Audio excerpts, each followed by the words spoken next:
got a feeling on this next 2 weeks or week and a half, I guess now?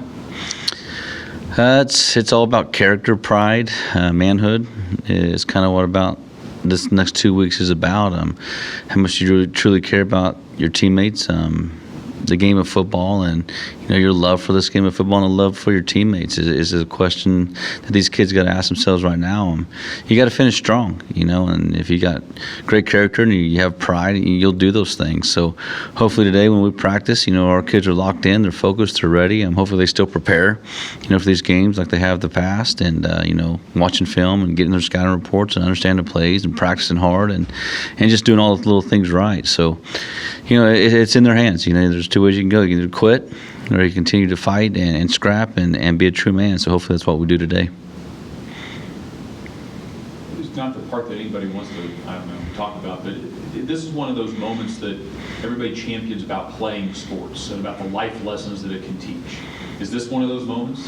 It is. You just look back through the whole season and everything that's happened. We always talk about being great and doing great things and succeeding in life, and those are all the things people talk about. But the question is what do you truly do to do those things? Are you doing everything you possibly can to be great, whether it's in the weight room, whether it's in the classroom, whether it's on the practice field, or just being a member of our society? Are you really trying to do things that are going to make a difference and things that are going to change where this program is right now, and are you going to do something that changes this world that we live in? So that's what it's about. I hope our kids understand that and really focus on those things, because that's what matters, is making a difference, making a change, and being part of the solution and not part of the problem. And, hopefully we find that out these next 2 weeks that we have a group of kids like that. Is this kind of almost an audition time for maybe some of the younger guys or even the older guys for next year? It is. There's going to be a huge evaluation, these next 2 weeks on, who truly wants to be here. And that's going to be the question. How hard do you work? How hard you play on Saturday, these next 2 Saturdays, how you go about your daily life and the things and the choices that you're making, these next 2 weeks and even through, Christmas is going to determine a lot on whether you're part of this or not. I want to find guys that truly want to be here, that truly want to put in the work and not just talk about being great, but actually work to be great. Those are the guys I want, because I want to get this back to Tiger football, because while we've had the last 9 weeks is not the type of program that we've built here. And, I feel like we've taken a step back, and, we can't have that. And, we got to look at ourselves in the mirror. We can't point fingers, at anyone else but yourself, because that's what I'm afraid, can't happen, is the guys start pointing fingers at everybody else instead of pointing fingers at themselves. I told them yesterday, in the team meeting that, quit worrying about the plays that you did make, but what about the plays you didn't make? Because those are the ones that are getting us beat right now. If you make those plays, we win those ball games. But the ones you didn't make are the ones that are hurting this team right now.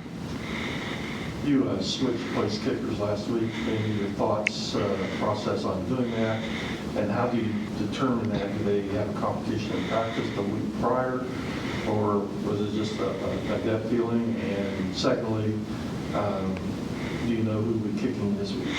It's, I trust Coach Dudley and his judgment on, he's our special teams coordinator, and I trust his judgment on who he wants to go with. And, he's with those guys more than I am. He evaluates those guys more than I do. That's why I have coordinators, because they really get involved on their side of the ball and really have a good grasp on what's happening, on their side of the ball, whether special teams, offense, or defense. And, when they tell me this is who they want to go with, I have to trust in them and believe in them and go with that guy. He felt like Parker was doing a better job, and, we haven't had a lot of success, with Fernando, even though he did some good things, but in crucial situations when we needed points, it wasn't getting done. So, you have to switch guys around, and you have to let them compete for the job and figure out which guy's going to get the job done on game day. And, so we gave Parker a chance. Granted, he didn't get any long field goals to attempt, and that might possibly happen this week. But, it's competition every week for that spot. It's competition every week for every spot, the way I look at it. And, we're going to put out there who we feel like is the best at that position at that time.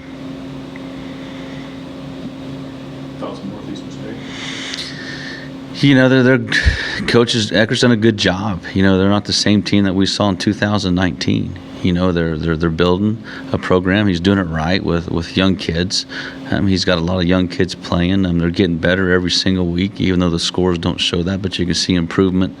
You know, amongst you know, their offense, their defense, even their special teams. So, you know, I'm sure in the back of their minds they remember 2019. And right now at this point, we're not that same team either, you know. So they're probably licking their chops right now, saying this is a team that, you know, we truly feel that we can beat. And so I'm sure they're preparing for us and ready to get a little revenge, you know, after the score 2 years ago. But you know, they're a good team. I really see good things, you know, offensively. I see good things defensively. I see improvement across the board, you know, in everything that they've done. So the kids are playing hard. What I'm worried about is us. You know, how are we going to handle this situation? Are we mature enough and grown enough to really prepare and go be ready for a physical ball game that we know that they're going to give us their best, you know, to win this game. So, I mean, it's up in the air right now. You know, we've watched quite a bit of film. Hopefully our kids are watching it, but they do some good things, you know, across the board. Kind of piggybacking off that, the fact you scored 91 last time you played them, is it, even though their season hasn't gone the way you want, a worry of complacency or maybe overlooking them because of what has happened the last couple times you played them? You do, you know, every time, you know, you play a team that's, you know, has 2 wins, you know, it's you're afraid your kids might look past it. Even when we won the conference, you know, outright, I was nervous, you know, about that game. And we tied it, you know, in 2018. I was very nervous about that game because, you know, them coming in here and getting after us, just having that letdown. I'm always afraid of letdowns, you know, and with no matter who we play. And you know, I feel like we've let down, you know, quite a bit in these games that we have played, even the ones we have won. I feel like we haven't played a complete full game yet. So I'm hoping these kids really turn it around, get their minds right, really lock in and focus these next 2 weeks. I mean, these seniors have 2 more games, and that's it. We're talking about 6 hours max of actual game, you know, experience and play for these seniors, and you know, and these younger kids getting themselves better for next year. So I hope they take full advantage of it, because it's an opportunity to step on the field and compete. And if you don't want that opportunity, there's got to be something wrong with you. It's still football. You're still competing, and you're still playing the sport you love. You need to win out to get a winning record for the year. And this is step 1 Saturday. How important is it to the program to finish with winning season? You need it, because that's all I think we're 7 in a row right now with winning seasons. The last time we didn't have one, I believe, was 2012. I think we were 5-6 that year. 2013, I believe we were 6-5. It's huge. You know, we want to get to 8 winning seasons in a row. Because it says a lot about your program and from where it was to where it is now. I'm still not pleased with our performances up to this point, but it is huge. You know, that we stay in that, you know, winning season, whatever you want to call a record book or whatever we're trying to do. But it's huge, you know, especially going into recruiting. Motivating these kids for the next year. You know, at least we still got 6, and we still had a winning record. And it just goes hand in hand, and then maybe a little bit more of a motivation, you know, going into the spring, you know, with our guys. But it's huge. But you know, we have to win this one first, and then we'll look on to the next one. But Northeastern's, you know, the ones that we have to win right now. Prior to the last couple of games, I on the field having long conversations with Coach Higgins and Coach Svoboda, 2 programs that are also kind of going through the same maybe emotions that your program's going through. Any similarities when you're talking to the coaches of maybe what the programs are going to, without going into too much detail of the conversation, but are other programs going through what your program's going through? You know, I've talked to every coach in this conference, and it's, you know, it just goes back to that year off, you know, really hurt not having that year of competition. You know, it has kind of changed these kids, you know, a little bit, changed the coaching style a little bit different as well. Because I was on them constantly, and that's just kind of who I was. But that year off, and you know, just trying not to demand so much of them, because I didn't really want to truly burn them out. And I think every coach across, you know, our conference was like that as well. And you know, just trying to get them better without, you know, beating the heck out of them day in and day out.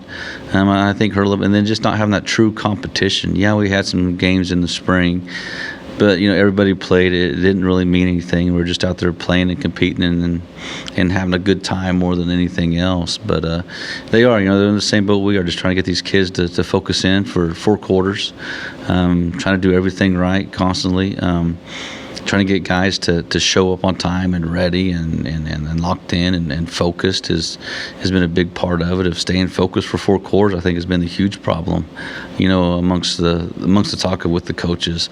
But it's, we all just right now we're just trying to figure this out too. How do we get back to the norm of MIAA football and how competitive and how physical it truly is, and how competitive it is, on a weekly basis. I'm not saying it's not competitive, but when you look across the board, I just still don't think this conference has stepped up to where it normally is. When you watch these games, there's usually a little bit of parity, but now, this year, anybody can beat anybody. So the talks have been consensus. We've been a lot of talks, and everybody's kind of going through the same things that we are right now.